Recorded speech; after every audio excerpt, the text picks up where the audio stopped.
Welcome, Pewter Report readers, viewers, and listeners to a brand new edition of the Pewter Report podcast, brought to you by our friends over at Briar-Greaves Insurance. Protecting your assets starts with a company that you can count on. So whether it's auto, homeowners, flood boaters, or business insurance, there's nobody better in the business to work with than the great people at Briar-Greaves Insurance. For more information about them, visit their website, briargreavesinsurance.com. Or give them a call at 813-876-4166.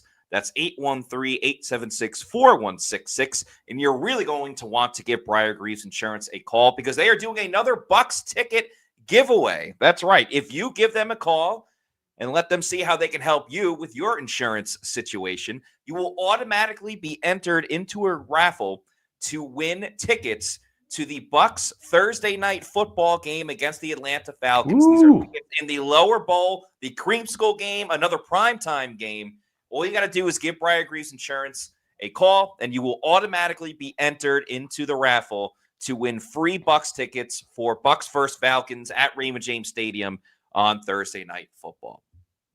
It is a Wednesday edition of the Pewter Report podcast. Shout out to each and every one of you that are rocking with us on today's show in the chat.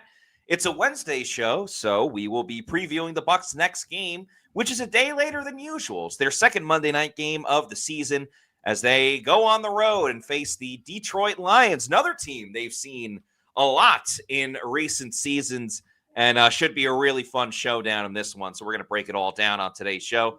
I'm your host, Matt Matera. Joined with me is Scott Reynolds, SR, PewterReport.com. How we doing, Scott? Doing good. Can't complain.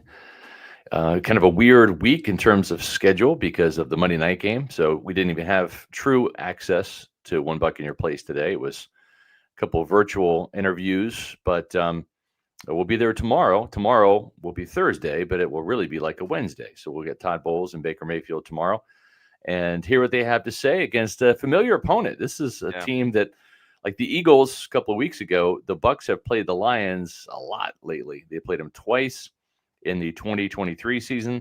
They lost in the Creamsicle game back in week 6 and then lost again in the divisional playoff game. That one stung even more. But then they got some revenge last year in week 2 up in Detroit, and really a score that nobody saw coming, 20-16, kind of a defensive slugfest, but really one of Todd Bowles' defensive masterpieces. He finally solved the riddle that had been Jared Goff, and Goff was picked off a couple of times in that game, rattled, hit, pressured, and just was not his usual self. And that, of course, was a big win for the Buccaneers. It helped them get to 10 wins on the season, which was one more win than they had the year before. Yeah. And now, Matt, they've kind of checked off some even more boxes this year. They finally beat the 49ers, a team that they had struggled with for the last 3 years. They won on Monday Night Football back in week 2. So the fact that this game's on Monday Night Football, that curse is kind of over and done with. And despite the injuries that Tampa Bay is dealing with right now, the Lions also have some injuries as well. And their secondary is really as battered as the Bucs wide receiving core is right now. It absolutely is, and that's even before the potential suspension of Brian Branch, who slapped Juju Smith-Schuster at the end of that Sunday night game between the Lions and Chiefs. And the reason why I say potential is that the NFL did suspend him for one game, which would make him ineligible for this game against the Buccaneers. Yeah. But reports are that he is going to appeal it, so we'll see what happens there. Yeah. But it's interesting, right? Because this year we've talked a lot about Todd Bowles having the eureka moment and checking this box, whether it's winning in prime time or beating the 49ers. But he kind of had that moment last year with the Detroit Lions, beating them in week 2 and really beating them in a defensive performance. That was a defensive slugfest, really, on both sides. So maybe that was a sign of things to come. And now the Bucs go up against a Lions team that is still one of the best teams in the league. They have a 4-2 record, so they're right behind Tampa Bay at 5-1. But certainly a team that's going to be in a sour mood. Detroit, I'm talking about, after losing in a tough way against the Kansas City Chiefs. So certainly a motivated group, but obviously the Bucs try to bring it every single week, and I have no doubts that they will on Monday as well. Yeah, this is really an interesting game because not only is this a really good Detroit Lions team, you wouldn't think that Aaron Glenn left. You wouldn't think that Ben Johnson left, because the defense is still playing really well, and the offense is still playing exceptionally well right now. The Lions are a +6 in the turnover margin, and it's good for the Buccaneers starting to get some takeaways. They're going to need some more again tomorrow and the next game on Monday Night Football. I want the game to be here already. I mean, I'm just so excited for this game. Lions are +6, Bucs are +4. This is a team that really does not commit a lot of self-inflicted wounds. The Lions have 3 turnovers on offense this year. That's it, 3. The Bucs only have 2. So whoever wins the takeaway battle in this game, and I know that's usually the determining factor in games, but this year more than ever, between these two teams, this matchup, you make one mistake and it could cost you the game, because these are 2 very good defenses that are becoming more opportunistic. They get after the quarterback. The Bucs have 16 sacks. The Lions have 19. But whichever offense makes that first mistake, or maybe the last mistake, could be on the losing side. No, that's been the recipe for the Bucs this season. You look at that win over Seattle, and the 2 turnovers in that game were absolutely crucial. You look at the loss, the only loss that the Bucs have against the Eagles, and the turnovers were gigantic as well. And then certainly turnovers played a big role in the Bucs finally slaying the beast of the San Francisco 49ers with a couple of big plays by Kindle Vildor and Jamel Dean as well. So it's good that the Bucs have finally found their footing with taking the football away. And I think part of the reason why Detroit has not turned the ball over, well, one, Jared Goff is a pretty good quarterback. He's been doing this for a while and has been working with this group for quite a while too, even though Ben Johnson went on and is now the head coach of the Chicago Bears. But at the same time, for all the talent that Detroit has at wide receiver, Amon-Ra St. Brown has torched the Bucs before and does great things underneath. Jameson Williams is an absolute speedster, but they're still a team that takes the identity of their coach, Dan Campbell, which is smash mouth football, me against you. I'm going to impose my will against you. They still want to run the ball as much as any team out there in the league, and they got a great 1-2 combo with Jahmyr Gibbs and David Montgomery. So with them wanting to run the ball a ton, and they run it pretty successfully throughout the tenure of, this Campbell Goff era and the running backs too. Typically when you're running the football a lot more, and you'll get some play action, but when you're running the football, you're not throwing interceptions, and fumbles are a little tougher to find on running backs and wide receivers than they are, the way that NFC Defensive Player of the Week, Jamel Dean, was knocking the ball loose from San Francisco's quarterback, Mac Jones. So the Bucs do have a really good run-stopping team. However, I feel like the Seattle Seahawks tapped into something a little bit that gave the Bucs some struggles in the game. They weren't gouged by any means, then they cleaned it up very much against San Francisco. But I'm curious how Detroit, with their offense, and they get very complex. They threw a pass to their quarterback, Jared Goff, that went for a touchdown. Now, there was a penalty on the play, so it didn't count. But we know the Lions get creative like no other team in this league. So the Bucs got to look out for a lot of different things that could be happening this week. Yeah, you're right. And you mentioned this Lions running attack, and I always give the Bucs credit for being the deepest team in the league at running back. They really go 4 deep when you consider Sean Tucker at number 3 and Josh Williams at number 4, but not this week. This week that distinction goes to the Lions because Bucky Irving is out and he's injured. And the 1-2-3 punch of Jahmyr Gibbs, David Montgomery, Craig Reynolds, that's as good as you're going to find in the league right now. I mean, they're rolling too. 128.7 yards on the ground. The Lions have the 8th ranked rushing attack, including 143-yard average at home. So you mentioned that, Matt. They get the ball rolling at home, especially 143 yards per average on the ground, and that's hard to stop.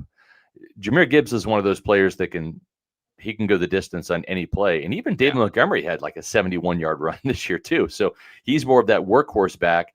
But again, you give him a seam, and he can be out the gate as well. It's interesting to note that the last time the Bucs played the Lions, Servassier Dennis actually had a really good game against the Lions. That was his first double-digit tackle game. And well, that wasn't the picture I was looking for. There's poor Baker Mayfield getting sacked right there by Aiden Hutchinson. Remember that? Justin School playing right tackle. Yeah, that was not fun for him. But looking, at the matchup with Jahmyr Gibbs and Servassier Dennis, I thought really had a good game. That was a bit of a coming out party for him. He was platooning at the beginning of the season. He only played in 4 games, but this was in week 2. And he had 12 tackles in that game. And I thought that was a really good game for him. And he was on his way to supplanting KJ Britt as the starting middle linebacker for the Buccaneers until that injury just a couple weeks later against the Eagles.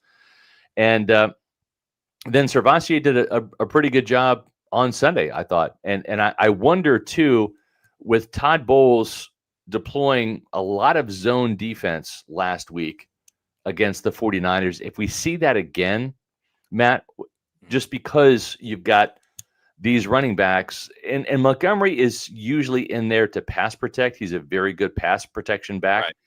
When they want to throw the ball and screens and swing routes and wheel routes, Jahmyr Gibbs is the guy for that. But I just wonder how much zone defense that Todd Bowles is going to deploy. He's played way more man this year than he has otherwise in other years.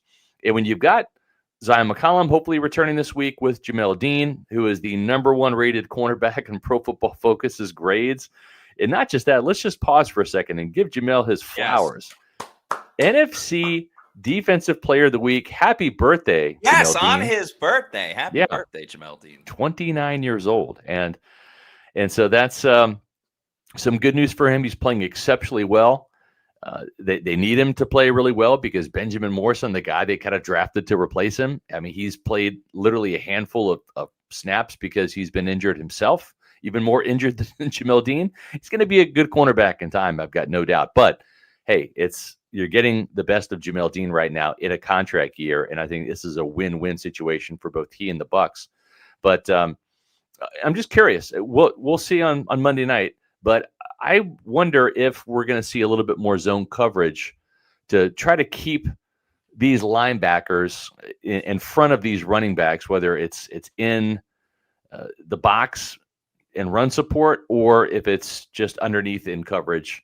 Because you got Sam Laporta, too, who can do a lot of damage across the middle, the tight end. Yeah, I do worry about Laporta kind of just like sitting in a pocket of the zone and Goff just being able to feed him all game long. But at the same time, the Bucs defense deserves a lot of credit because we've sat here on this podcast on different shows and things like that and talked about how running backs in the receiving game have really shredded the Buccaneers. Yeah. And it was ugly the first 2 weeks, but they have done a much better job since then limiting the running back getting out in space and doing certain things. It started with Breece Hall in week 3.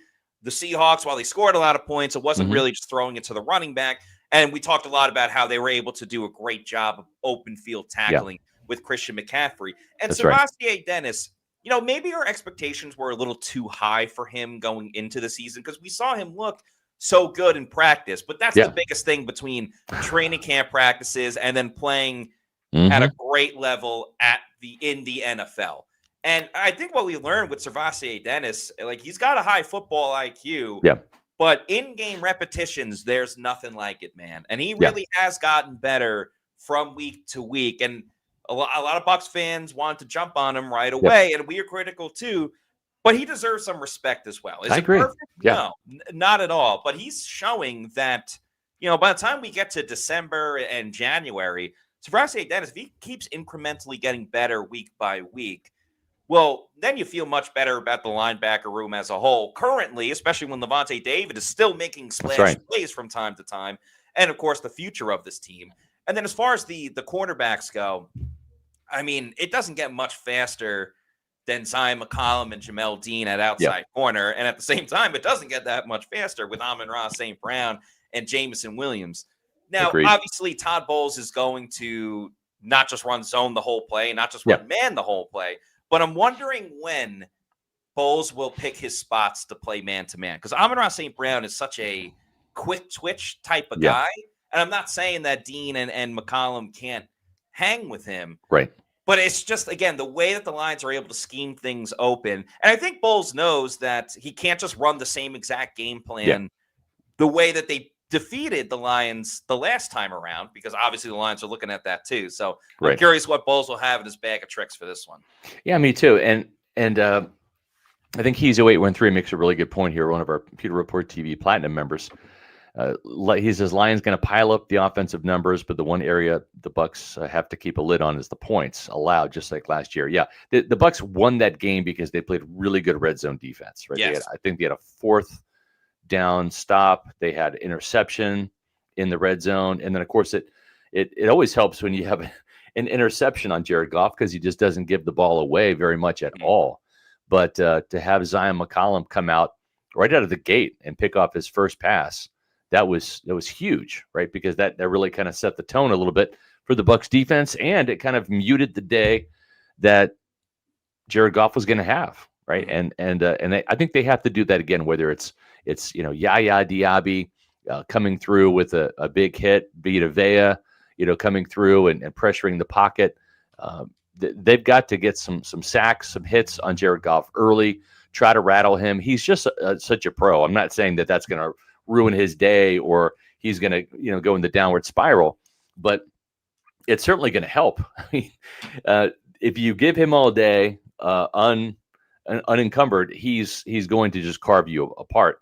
And I'd like to see the Buccaneers play a little bit more man defense inside the red zone, because to me, Goff has got such an absolute quick trigger that he can find the holes in those zones, and he's just has a telepathic connection with Amon-Ra St. Brown, especially in the red zone, right? You look at Amon-Ra St. Brown right now, he's got 6 touchdowns on the year, and he only averages 10 yards per catch. He's not a downfield threat. He is a yards after catch kind of guy, but he is the chain mover. He is the red zone weapon. He is that guy that will absolutely carve you up. If you don't cover him and blanket him, he's so quick twitch, very good at reading holes in zones, and he's definitely public enemy number 1 for the Buccaneers in this game. Of course, can't sleep on Jameson Williams too. He's had his big games against the Bucs as well, and he is that downfield guy. They're just such a good offense, and no disrespect to Ben Johnson last year. In the years before, he did a great job of setting the table here, but they just have weapons, man. I mean, they do, and they're healthy compared to the Bucs, who a lot of their weapons are on the shelf right now. Right. If you could, it's like the Bucs are severely injured on the offensive side and healthier on the defensive side with Zion coming back. But the Lions are very healthy on offense, but even more unhealthy on the defensive side compared to the Bucs. But Jameson Williams, they started really figuring something out with Williams this last game. He had 66 receiving yards and a touchdown. He kind of had a slow beginning to the year, but I think part of that was last year he was such the big play guy that it's no surprise that Amon-Ra St. Brown is already a great receiver. Right. He was putting up unreal numbers as well, because Williams, everybody knows, is going to take the top off. That just allowed everything underneath for Amon-Ra St. Brown. So I'm looking for Todd Bowles, and I'm usually against this, but because Jared Goff doesn't like staying in the pocket for that long, and as soon as he sees the read, he's going to go and throw it to his guy. A lot of the times it is St. Brown. I think Jared Goff can be suckered into an interception or two. I agree. With the disguises that, again, I'm not saying they should do this all the time, but last week there was a great design on the Jamel Dean strip sack where Greg Gaines dropped back and covered. And I'm not saying drop back Vita and Greg Gaines for a majority of this game. Right. But the little disguises that sometimes we feel that Bowles does too much, I think can work a little bit more in this game against Jared Goff specifically versus other quarterbacks and other schemes in this league. No, I think you're right. And they're going to have to score some points. You're not going to hold the Lions to 16 points again this year. And the Buccaneers are hopeful, and we'll have more of an inclination whether Mike Evans will in fact be back tomorrow, when the Buccaneers have an open practice that we can watch and see who's out there and who's participating. Mike, of course, has been dealing with a hamstring injury since the Jets game. And we also got some hamstring news about Emeka Egbuka today, Matt. And he's going to be out, and that's not a surprise. He left last week's game, but it doesn't seem like he's going to be out that long. Yeah, so there's some good news and bad news. The bad news is that Emeka Buka is not going to be playing in this game against the Detroit Lions. And I get it. That sucks. He's been a sensation. He's probably Rookie of the Year. But the good news is that it's not as bad as the injury to Mike Evans. And comes from reports from Ian Rappaport of the NFL Network. So maybe there's a chance that Emeka Buka comes back for the Saints game. If not, he will certainly be well rested because they have a bye the following week after the Saints, and then they play the New England Patriots, which becomes that much more of a tough game with how New England has played. But the good news is that it's not going to be a very long-term type of injury. We've seen Evans out now for a couple of games, and hopefully he can return. And the good news, too, is Emeka Buka is much younger than Mike Evans and Chris Godwin Jr. as well, so hopefully he can heal that much more. But I get it, Bucs fans. We're all waiting for the day where Evans, Ibuka, and Godwin Jr. are all lining up together at the same time. But hopefully Mike Evans can come back because without Emeka Ibuka, it also doesn't look like Chris Godwin Jr. is going to play. It's been fun seeing these young pups do some stuff with the old dog of Sterling Shepard as well. Of course, Tez and Cameron Johnson I'm talking about. And maybe they can get it done against this depleted secondary of the Detroit Lions. But there's no argument that the Bucs are at their best when you have Mike and Chris and now Emeka. But we'll see. I mean, they got the job done last week. Who's to say that they can't do it again? And you know what, Matt? I think the thing, too, is when you look at the experience that these guys got, and the 49ers are not a chump team, man. They're a good team. It's not like these young receivers are getting in at a garbage time. Like remember the Giants game last year? The Giants were awful last year, right? And the Saints were awful, and that whole second half was just a bloodbath. The Panthers game where that was a blowout towards the end of the season. It's not like these young players are getting that type of garbage time production. They're called upon to make game-winning plays against really good opponents. Seattle, San Francisco, right, back-to-back.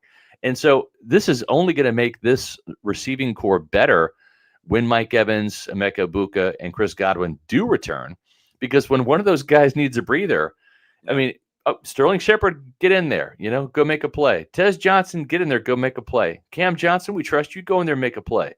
And you got Ryan Miller going, hey, what about me? I can make a play too. Ryan, you get in there, you make a play. I mean, this is just crazy depth at wide receiver, and you love to see it, because I think what's going to happen is as this team does come into a healthier situation at the receiver position, you're going to be able to, and you keep a close eye on the snap counts, Matt, you get to maybe play Chris Godwin at 70% rather than 85%. And Mike Evans at 70%. And Emeka Ibuka, he's a young cat, maybe he gets 80, but he's not having to play 92% of the snaps on offense. And so as this team theoretically rolls into the playoffs, this might be a healthier, fresher wide receiving core. Oh, and by the way, Jalen McMillan's like, hey, remember me? I'm coming back in December, right? So this could be a unit that I don't say they're going to be well rested by the time January rolls around, but they very well could be fresher because of the rotation of wide receivers that Baker Mayfield already has chemistry with. It's like 7 deep right now. It's just nuts. 7 deep is, it's actually extremely accurate. And then, yes, as you mentioned, Ryan Miller will just pop up with a random touchdown here and there. So cool to see. But this is so valuable right now for the amount of experience and the playing time that Tez Johnson and Cameron Johnson are getting. And Tez Johnson, even the past couple of games, have been playing a little bit more, like 15 to 20, 25, 30%. So when he has to come into a bigger role, which he will in this game, the moment's not going to be too big for him, even though it's on Monday Night Football, a road game in Detroit. Again, he played in Oregon where he was in huge, huge college football games. So I don't think the atmosphere will be too big for him. I agree. Cameron Johnson's a little bit of a different story. No offense to Barton College, but Barton's not exactly playing at the Rose Bowl on Sunday or on Saturday nights and stuff like that. But Cameron Johnson went from playing 9% of the offensive snaps and obviously his big role on punt return to getting significant snaps in the last game. His first career catch was a touchdown. So they're going to have to lean heavily on these two guys. Sterling Shepard certainly has been getting the job done. So we'll see how they respond this week after there's a little bit more tape on them. Yeah. But trust Josh Broussard to do some awesome things scheming up this game plan. I agree. We have some super chats. Let's get to some of these. Thanks for Yes, waiting, thank you everybody. very much, everyone. We'll start with Marco. Thank you for the $4.99. Says, don't get complacent with the pass rush. Still an issue. Yaya had 2 sacks last game, but forced to him from Vea. Mm-hmm. No consistent pressure without making a trade. Well, we'll see. We'll see if this was a trend in the right direction. I will say the Lions' offensive line is really good. Yeah. They've invested heavily into that unit in the draft.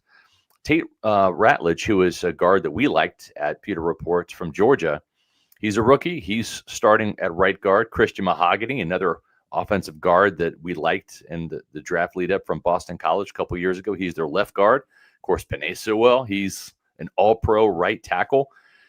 94 grade on PFF with a 96 run block grade. But as great as that offensive line is in the run game, the 2 rookie guards have given up some sacks. They've Ratledge and Mahogany have given up 2 sacks apiece.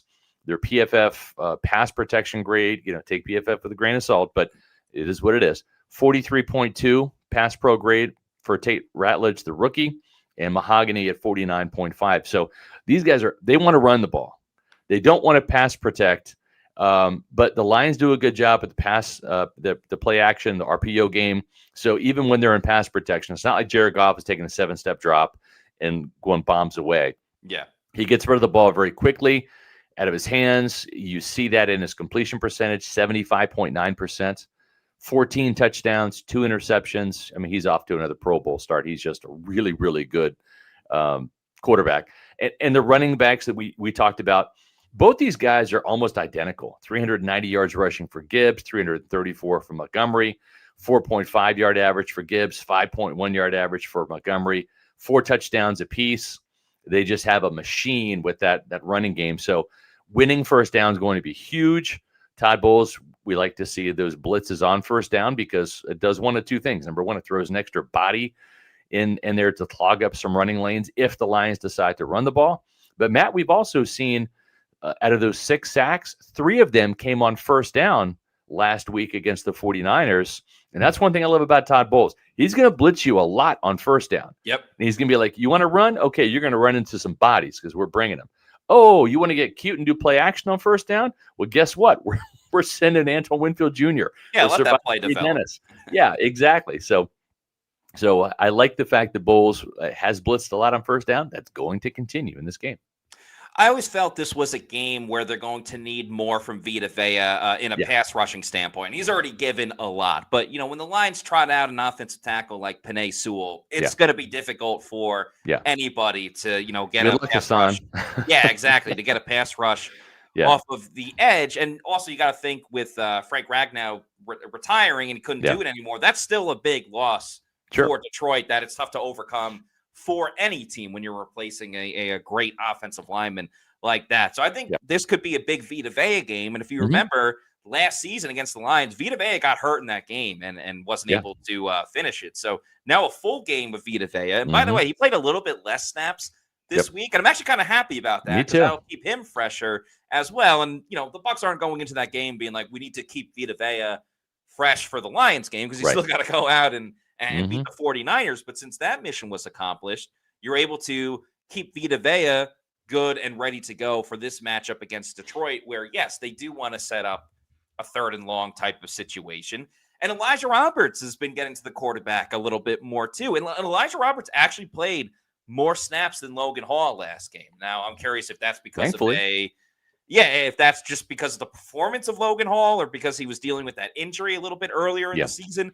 But the more that Elijah Roberts can get to the quarterback, the better for this entire group. Because it was great what we saw from the edge rushers last week. Yaya Diaby came alive. Hassan Reddick had a half a sack as well.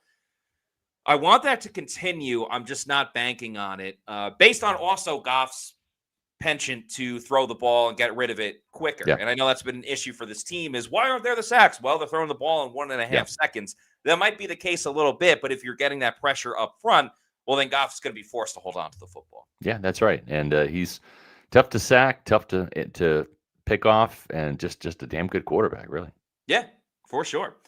Mark Fisher, thank you for the $4.99 super chat. Says, you've seen the Johnson twins more than us. Was Sunday an aberration? Was it more Baker, or do you think they are that good? Also, Miss Josh on the podcast. I think Tez Johnson, we saw this. We saw this coming. There were a couple practices, Matt, where, I mean, whether it was Kyle Trask or Baker, whoever was the quarterback, Connor Bazelak, there were literally a couple of practices where Tez Johnson had like 12, 14 catches. It was almost like that the first half of the Bills game in the preseason where he just went nuts. Where did he have like 8 catches? Yeah. And the touchdown in the first half. He gets open. And Baker Mayfield there's no prejudice there. He will throw to the open guy, regardless of who you are. You get open, you present yourself as a target, you're getting the ball. And Tez Johnson just has a knack of doing that. I think at 100, he says he's 160 pounds. Okay, whatever. I think 155 or whatever. He just does not want to get hurt. And I don't blame him. He's the lightest player in the league. So it's almost kind of like when you're playing tag, you don't want to be touched, right? Yep.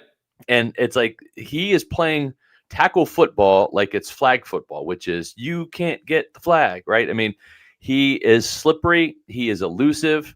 He's not a wimp by any means. It just he's a physical run blocker. Yeah, for a guy that's You're right, but that's just his game. And so we've seen some of those performances, even in the rookie minicamp.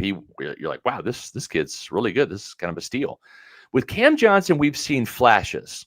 The problem with Cam Johnson, dating back to his rookie minicamp where he had some of those flashes, and even this year, what did we see? He got hurt last year. And he missed some time in training camp this year. So did Tez Johnson to a degree, but we just haven't seen this as much as the coaches had with Cam Johnson. And you accurately said it on the Monday podcast.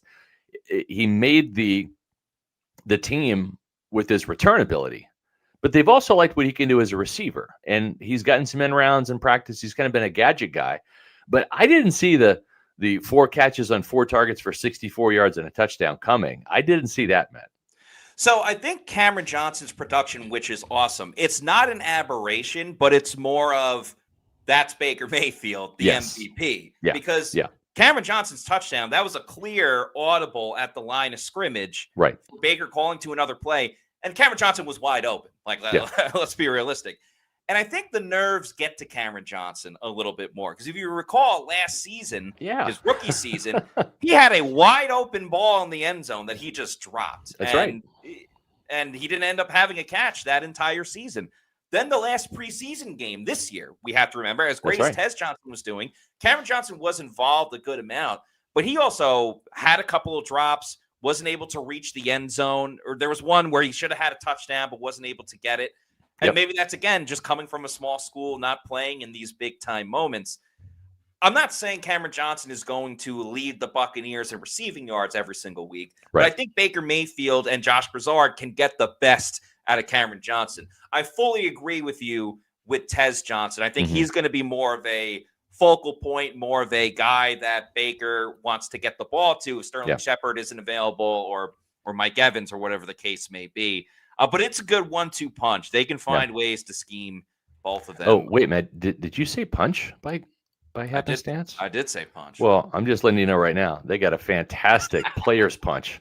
Excellent. How about that? Is that a Mark Cook level transition? That's a Mark Cook A+ type of transition. I think Cookie is looking down at me from heaven going, attaboy, Reynolds. There you go. But listen, these kickoff cocktails at Walk-Ons are no joke. The Walk-Ons Whiskey Sour, I've had them all. The Strawberry Mule, the Player's Punch.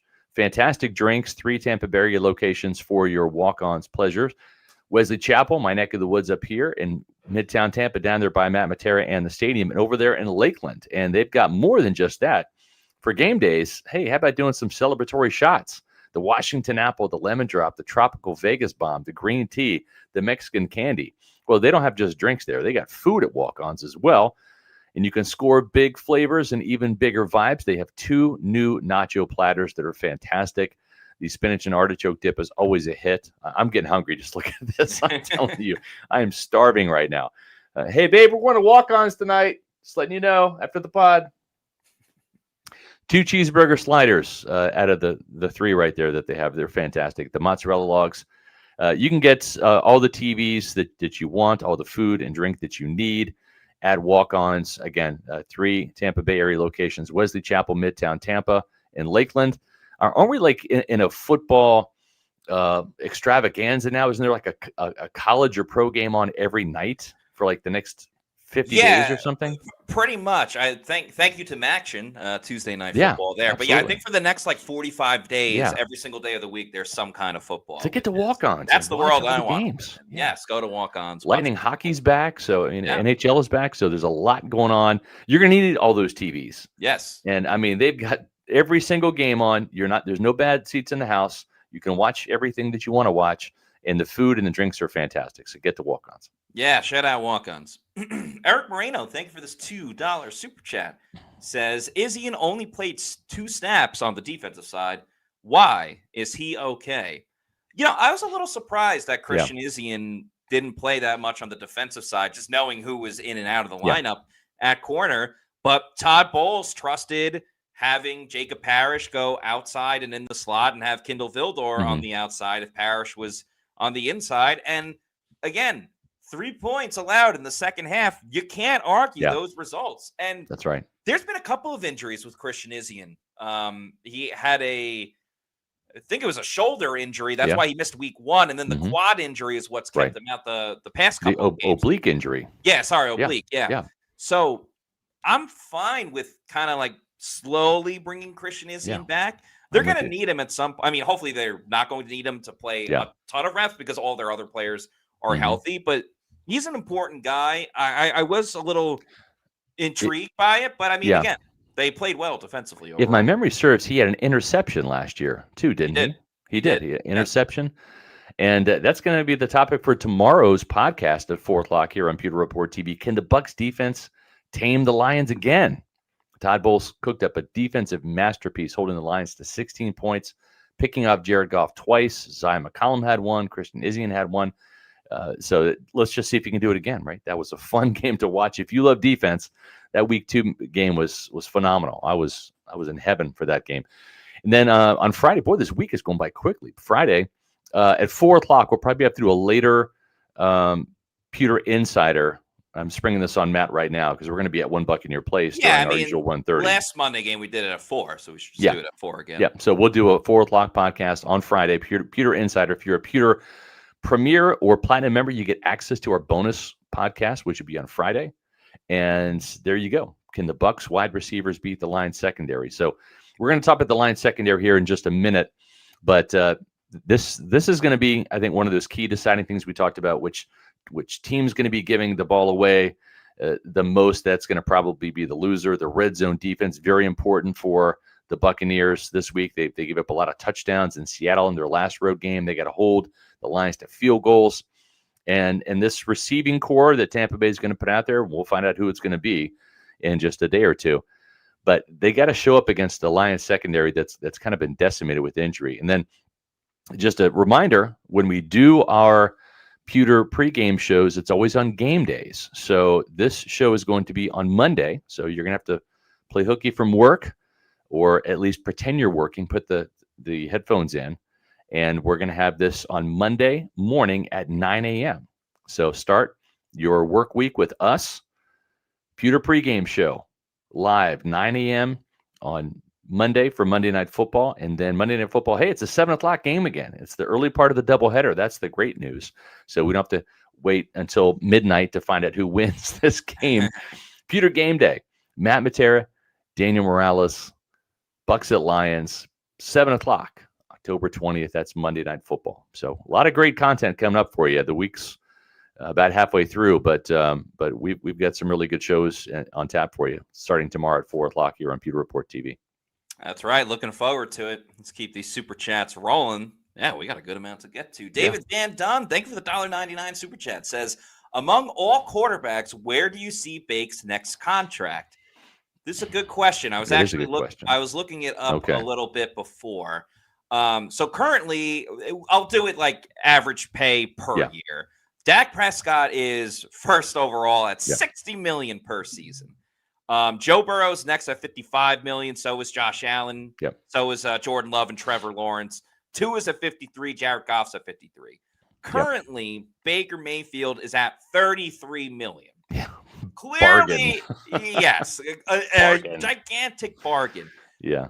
I think, and understanding Baker wants to win as well without breaking the bank, but also getting what he deserves. Mm-hmm.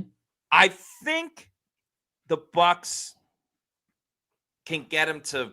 I mean, if I'm Baker, I'm getting, and I want to like still have the team win and be able to pay people.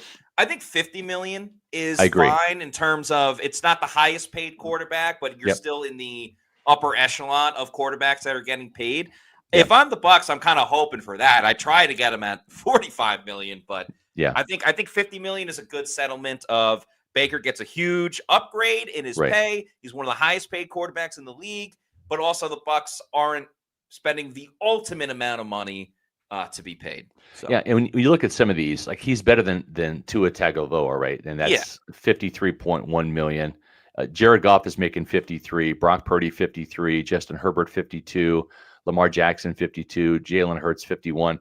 So to me, I think when you look at next year in terms of where the salary cap's going to be and all of that, I think 53 million is probably going to be right around that number, because I think 53 million next year is almost like 50 million this year, if you know what I mean. Like when you factor in the inflation of the salary cap going up and all of that, I think that will actually still be a bargain for Baker Mayfield. He'll be 31, still with 3, 4, 5, 6 good years left. We'll see how the arm and the body holds up, but I think you're right. At least 50 and probably around 53. Now, here's the caveat, Matt. You look at guys like Jared Goff, 53, Jalen Hurts at 51. You're talking about Pennsylvania. You're talking about Michigan. The income tax there is higher. So 50 million, like your number, 50 million, that might be the equivalent of Baker Mayfield, and I'm not doing math right now, folks. Sorry, it's 4:45. I'm not doing any math right now. But that, to me, it might be the equivalent. When Mike Greenberg says, hey, look, you're 50, there's no state income tax here in Florida. You're actually making as much as Jared Goff would be when he has to pay the state of Michigan, or Jalen Hurts when he has to pay the state of Pennsylvania. I think 50 million might be one of those numbers that might be really close. Yeah, it definitely could be. Of course, the Bucs and the Jaguars and the Dolphins will always have that advantage over a number of teams in the NFL. So why not take advantage of it? Kyle Dugan, thank you for the $5.99 super chat. Says, why is this not a standalone game on Monday Night Football? So much juice. Yeah. Instead of the doubleheader, Seattle versus Houston, or in general, a Friday game, or add it to 4 p.m. on Sunday. Well, they make the schedule. Yeah, they make the schedule in May, so they already have the doubleheaders. Right. And it's too early in the season. They wouldn't do it with a Monday night game where they'd move a Monday night game. But I mean, this game has way more juice than Seattle and Houston, which is a good game too. But I agree. I just like the fact that it's the early game. So more people will be watching this and probably sticking around for this game. You're going to see the numbers be a lot higher for Bucs versus Lions than you will Seahawks and Texans. Seth Goodfellow, thank you for the $4.99 super chat, says, we want to stretch their secondary, force them into nickel, but with wide receivers out. Any chance we finally see Culp outrun some linebackers over the middle this week? Well, great point. I'm glad you brought this up, because as we kind of talk about the Lions defense here in our remaining time, they play a 4-3, and they want to be in a 4-3. They want all three linebackers on the field at the same time, now more than ever, because their secondary is really banged up, right? The three linebackers I'm talking about, Alex Anzalone, Jack Campbell, who was the second-round pick out of Iowa a couple years ago. The Bucs liked him. And then Derek Barnes, who, if you remember, had that interception of Baker Mayfield in that 2023 divisional playoff loss. And all three of those linebackers are really good, and they want them on the field at the same time. Anzalone, 35 tackles, 1.5 sacks, 4 pass breakups, and an interception. Remember, he used to play for the Saints. The long hair looks like Thor. Derek Barnes, 38 tackles, 2 sacks. They'll blitz him. He's also good in coverage. Jack Campbell, 2 forced fumbles, 2 sacks, 56 tackles. He is the man in the middle. Will go sideline to sideline and wreck your running game. He has given up 4 touchdowns in zone coverage and also man coverage too. So not 8 total, but just 4. So maybe he's a guy you pick on a little bit. If you're Rashad White, you want to get matched up on him. But this is a good unit. This is really the week where if you had all of your wide receivers, you might see Josh Grizzard go 4 wide receivers to get one of those linebackers off the field and have to put one of their backup cornerbacks in. Because right now, DJ Reed is out. He's an injured reserve. He's a starter. Terrion Arnold, their first-round draft pick out of Alabama a couple years ago, he's out. That's the 2 starters. Ennis Rakestraw, they spent a day 2 pick on him out of Missouri. He's on IR. He's out. They have 5 defensive backs on injured reserve. Yeah. You mentioned Brian Branch suspended. He's got 33 tackles, 1 sack, 4 tackles for loss. He is their Tyke Smith. He is that type of playmaker. A team high 5 pass breakups and a forced fumble. So the one guy who's really going to be the constant in this secondary is Kirby Joseph. He's a really good safety, plays a lot of center field. He's their Antoine Winfield Jr., 3 interceptions, 4 pass breakups. He's not the box guy. He is the coverage guy. Really good safety out of Illinois from a couple years ago. Amik Robertson's probably their top safety. They have Rock Ya-Sin is another guy. But if I'm Josh Grizzard, maybe I'm trusting Cameron Johnson and Tez Johnson and Sterling Shepard and whoever else I can scrape off the wide receiver barrel. Maybe Mike Evans if he plays, hopefully. I go 4 wide, Matt. I go 4 wide, and I try to get them spread out a little bit, and I look for individual matchups, and I try to force the Lions out of their 4-3 base defense because that's really what they want to do. Just play 4-3. Even their other backup corner, Avante Maddox, was out last game as well. And Rock Ya-Sin, I remember covering him at the Senior Bowl. He's been on a couple of different teams now. The Chiefs definitely tried to take advantage of Rock Ya-Sin they did. In that game. So I kind of like the idea of just kind of acting like Baker Mayfield's playing 7-on-7 flag football, but just with a couple of offensive linemen. Right. The danger, of course, in doing that is somebody, I don't know if you've heard of this guy or not, but he's, there's Baker Mayfield running for a touchdown, and he did that very well last time. But Aiden Hutchinson, right? I mean, he's a guy that can, they pressured Baker. They sacked him a couple times. Baker was kind of running for his life on a couple of occasions, and he can scramble exceptionally well.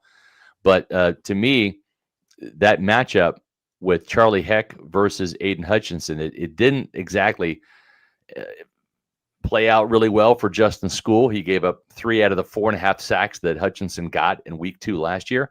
They still won the game, but that's going to be maybe where Josh Grizzard will really have to pick and choose his times to not give Charlie Heck that help with the tight end, and that might limit them, of course, going to 4 wide receivers. It's a shame that we've never seen Luke Gedeke versus Aiden Hutchinson. Yeah, right. Except for the 2023 season. He didn't play last year. He's not going to play this year because that's a fun matchup, Gedeke versus Hutchinson. We've only got to see that twice in the 2023 season, but not lately. Yeah, good to see Aiden Hutchinson come back from a pretty gruesome leg injury last season. And, he's leading the league in pressures. He's getting to the quarterback, so he's picked up right where he left off. Yeah. Thank you to Johnny Cash for this $1.99 super chat. Had a question about the injury updates. So, no Bucky Irving this week. Right. No Chris Godwin Jr. this week. Mike Evans, Benjamin Morrison, Zion McCollum are in play to practice and potentially play this week. And also Mike Jordan, the offensive guard. Michael Jordan might be back as well, which gives them another option on that interior of the offensive line. And it's really important to understand, too, that Hutchinson, he got 3 out of those 4.5 sacks last year, beating Justin School. But then the other sacks, he would twist inside. And the Lions will do that. They will twist their ends and their tackles, whether it's a TE stunt, which means tackle go first and then end loop around, or an ET stunt, end go first, tackle loop around. And that's where the right side of this offensive line is really kind of in danger, because not just Charlie Heck, who actually played a really good game against the 49ers, right? Probably his best game of the year. He had the one big rush where Mikael Williams pressured him early on and got a sack. But after that, he really kind of settled in. But not having Cody Mauch or Luke Haggard. You have a new right guard, whether it's Elijah Klein, whether it's Michael Jordan, whether it's that too. Dan Feeney. That chemistry on that right side, that can really be an area where the Lions want to like wreak havoc, because you can loop Hutchinson inside against that guard too. And so this week, Charlie Heck might not be the weak link along the offensive line. It might be the guy playing next to him at right guard. It's a good point. Woo! Tyler Lovell with a $50 super chat. Thank you so much. Says, won a $1,200 4-leg parlay. The Tez touchdown was the final leg. What a last leg to hit on that diving touchdown and the celebration after. So congrats to you, Tyler. I love these former Ducks, especially the Tez backflips when he scores. Yep. Anyway, my pick this week is Tesla, the wide receiver for Detroit, former Razorback touchdown. Yep. He's a tall Odell Beckham Jr. Who's winning jump ball matchups. Yeah, he has a couple of touchdowns. He does. Season. Isaac Tesla, 6'4", 217, big guy. I really caught some draft buzz towards the end of the draft season. And yeah, he's going to be a sneaky good player in this game. Just when you think, you got your bases covered, you got Laporta, you got Amon-Ra St. Brown, you got Jameson Williams. All of a sudden, this is the guy that can sneak in and stab you and maybe kill you too. So he's definitely a player that you can't sleep on. He's got ability. He just is kind of buried on that Lions depth chart because they got a lot of good weapons ahead of them. They do. Christopher R., thank you for the $5 super chat, says Dean and White contract extension is a must. Depth at cornerback, and White is Bucky's Road Warrior teammate. Bucs need to make it happen. Yeah, I mean, there's a culture here that I think players want to stay and be a part of.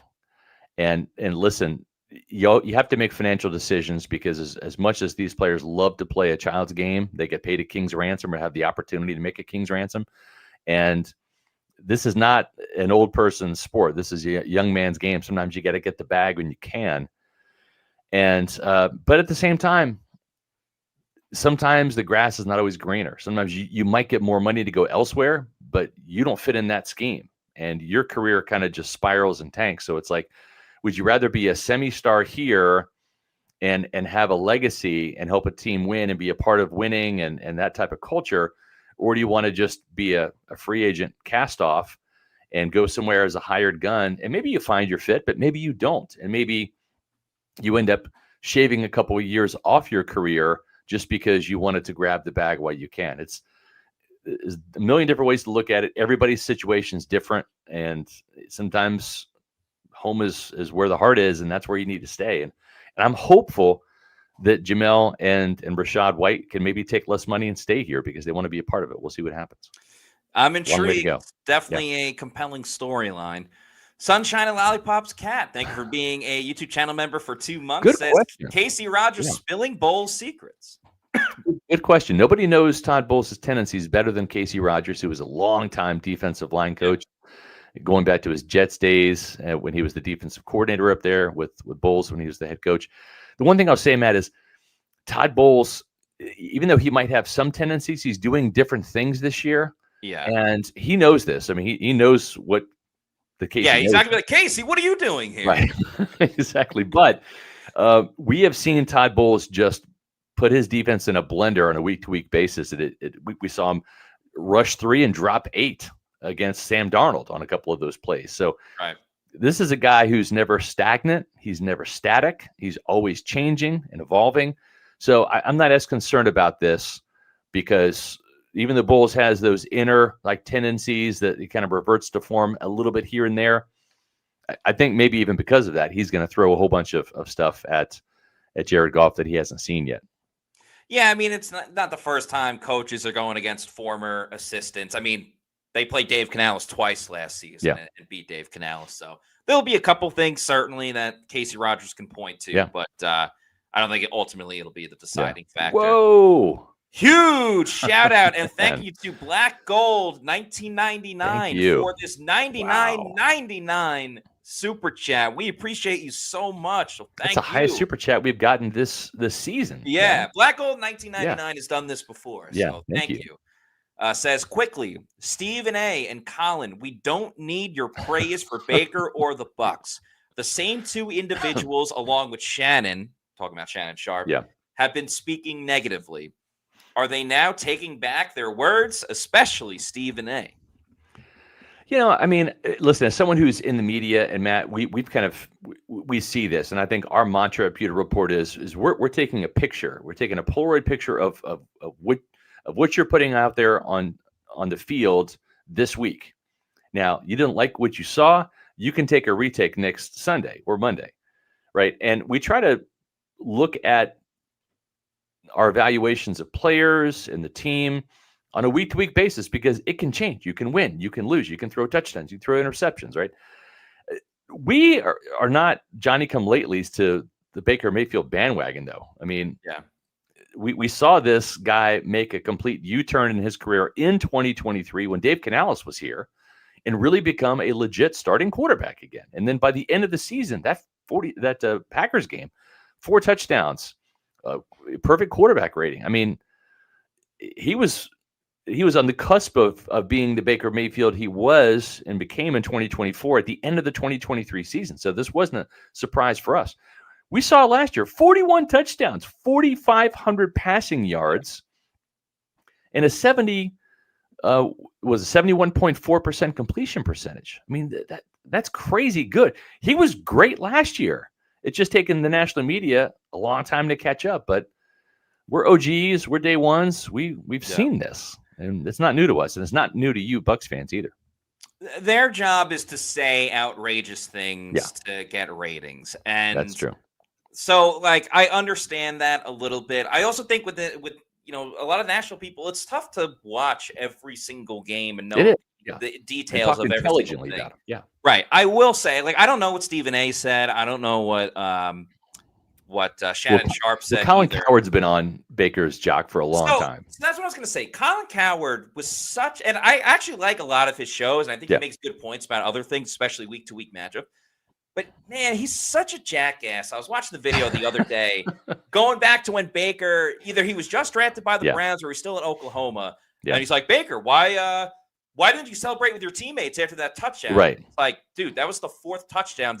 You said you watched the whole game. Did you not see me celebrate with my teammates on the first 3 touchdowns? We were playing a road game. Our band was right there, and a lot of our fans traveled. So I went over there to hype up them. Yeah. Did you not watch the rest of the game? And Kyle was just like, yeah, but you didn't celebrate with your teammates. Don't like that. It's like, dude, I just said I celebrated with them the last time. He just refused to admit he was wrong anyway.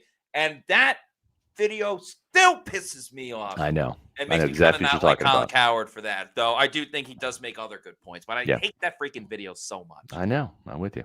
But now Baker's on top. So yes, he is. And we're enjoying it. Brian Shucker, thank you for the $2 super chat. Thank you. No question, just thanks for the content. Thank you so much. We appreciate that. Yeah.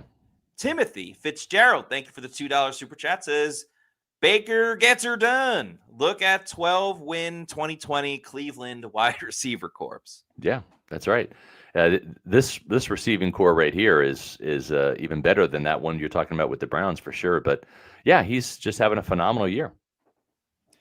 He is. He's the MVP, and it's a ton of fun to watch.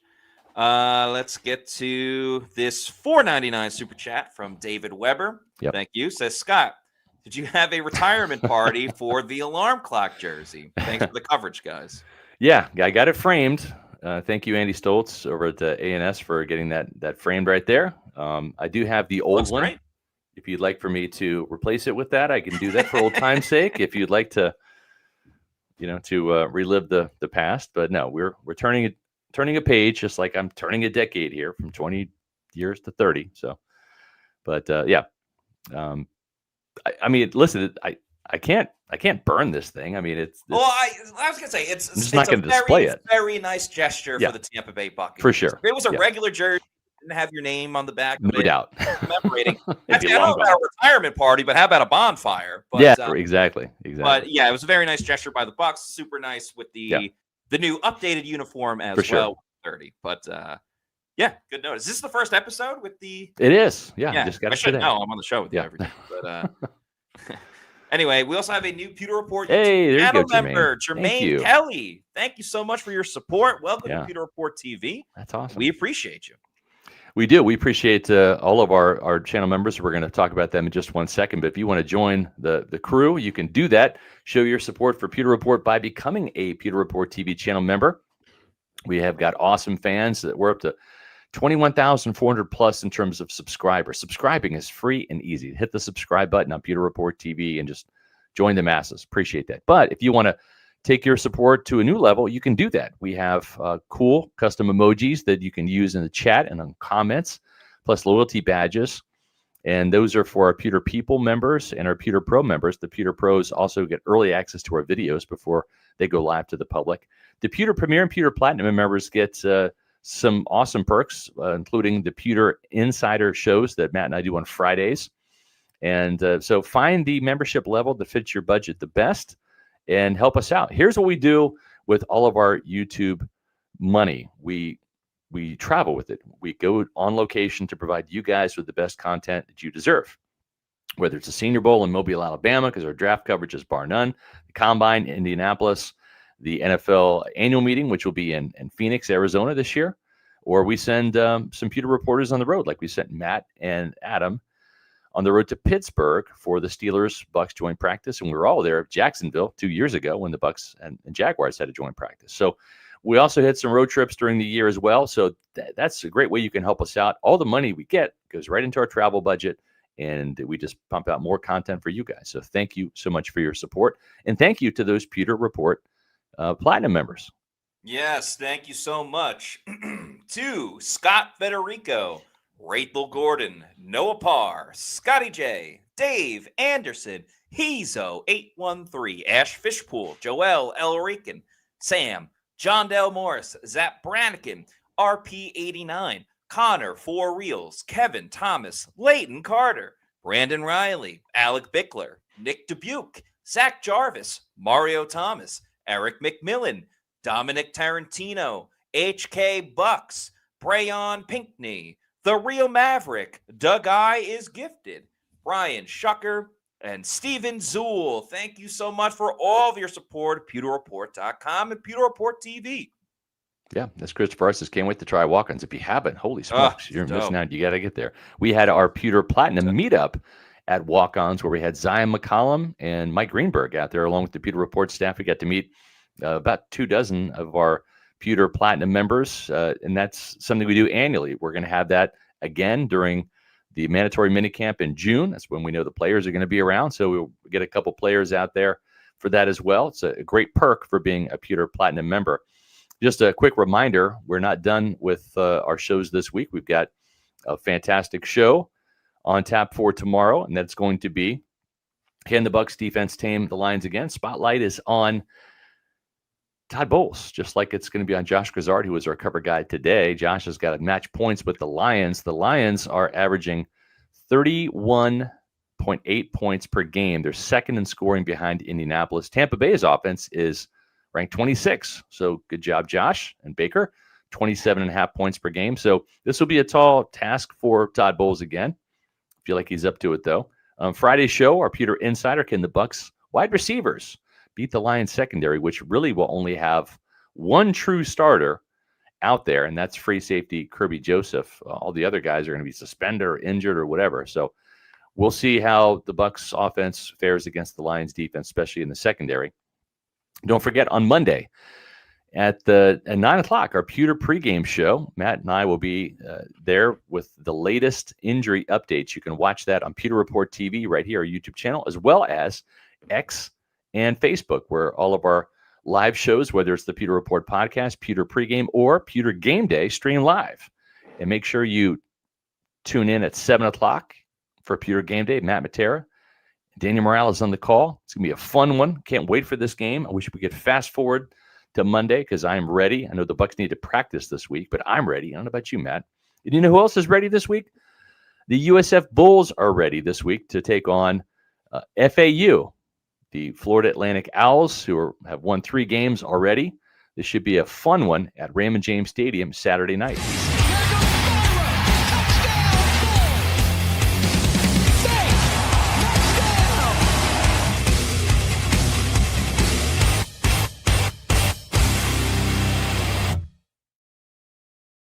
It's all right. I'm going to be there Florida Atlantic, USF, Saturday, Raymond James Stadium. Purchase your tickets at usfbullstix.com. I think it's a 7:30 kickoff. Double check that time. Homecoming for the USF Bulls. Can the Bulls win out? Maybe make the playoffs. Their only loss possibly might be to Miami, a top 5 team. Yeah. Crazy season for USF, just like it is here in Tampa. But crazy good, Matt. Crazy good. Yeah, they're a good team. Exciting. Their head coach is a good dude. So make sure you check out USF. And then also make sure you check out all of our social media. You can follow us on X, Facebook, and Instagram at Pewter Report. And our YouTube channel is Pewter Report TV. Please like and subscribe. Leave a comment on this video as well. How you feel about this matchup against Bucs against the Lions on Monday Night Football? That's going to do it for us on today's show. For Scott Reynolds, I'm Matt Matera saying thanks everyone for watching. We'll see you tomorrow at 4 p.m. for another edition of the Pewter Report podcast. Out.